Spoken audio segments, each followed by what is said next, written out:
Assalamualaikum warahmatullahi wabarakatuh. Di sini saya akan mempresentasikan kaidah fikih tentang muamalah. Pengertian muamalah yaitu aturan-aturan Allah yang berhubungan antara manusia dengan manusia yang dalam kaitannya dengan cara memperoleh dan mengembangkan harta benda. Dalil yang menjelaskan tentang muamalah ada di Al-Quran surah Al-Maidah ayat pertama, yang artinya wahai orang-orang yang beriman, penuhilah akad-akad atau perjanjian antara manusia dengan manusia, dan dihalalkan hewan ternak bagimu kecuali yang akan disebutkan kepadamu keharumannya, dengan tidak menghalalkan berburu ketika sedang berhaji, ketika sedang berihram.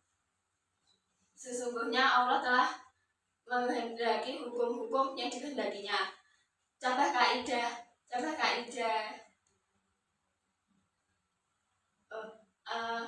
Al-Maidah ayat 1 menjelaskan tentang larangan berburu ketika sedang melakukan ihram dan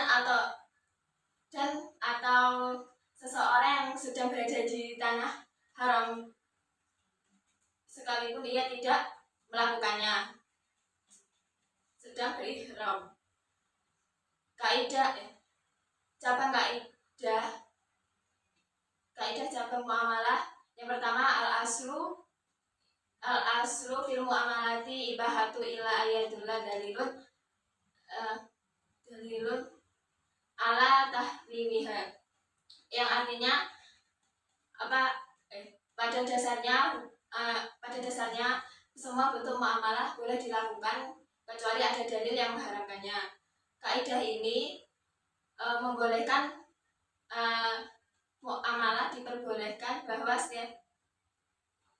setiap muamalah boleh dilakukan dengan transaksi yang seperti jual beli, sewa menyewa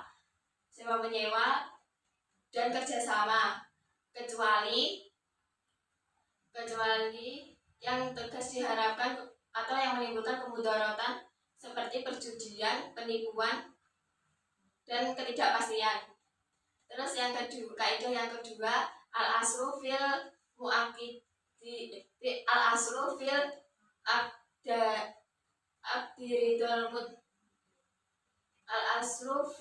aqdiridul muta'aqidaini wa najitahuma iltizamahu bita'aqudi, yang artinya hukum asal transaksi adalah keriduan antara kedua belah pihak yang berakad. Hasilnya adalah berlaku sahnya yang diakadkan. Kaidah ini menjelaskan tentang bahwa setiap transaksi harus didasarkan antara kedua belah pihak dan tidak ada unsur kepaksaan. Contohnya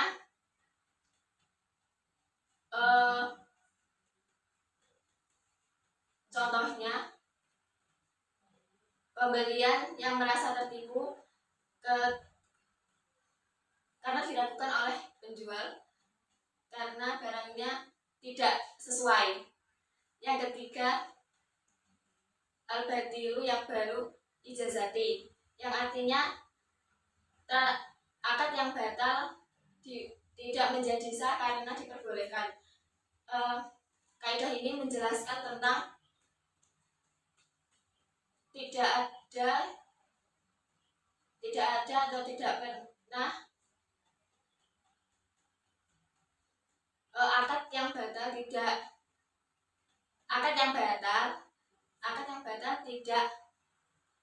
tidak pernah terjadi. Oleh karena itu akad yang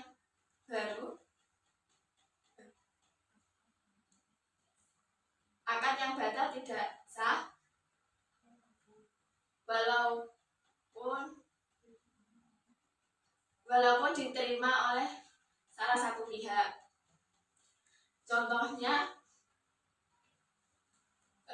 transaksi yang mengandung riba itu tidak sah, akan tetapi kedua belah pihak itu mengizinkan atau menyetujuinya. Akan tetapi dalam agama Islam itu tetap tidak sah. Terus dalil yang keempat, yazamu mura'atu syarti bi qadaril imkani, yang artinya syarat harus dipelihara sesuai dengan kemungkinan. Kaidah yang dimaksud ini adalah menekankan penting dan memenuhi syarat yang telah ditetapkan dalam suatu perjanjian. Contohnya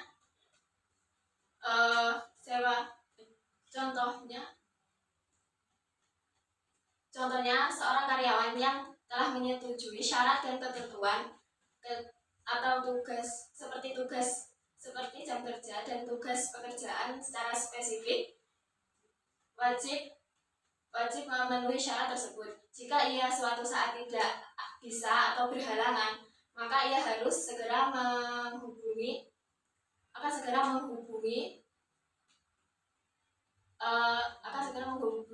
atau memberitahu kepada pihak yang atasan dan berusaha mencari solusi atau jalan keluarnya. Terus kaidah yang kelima yaitu atabi'u tabi'un.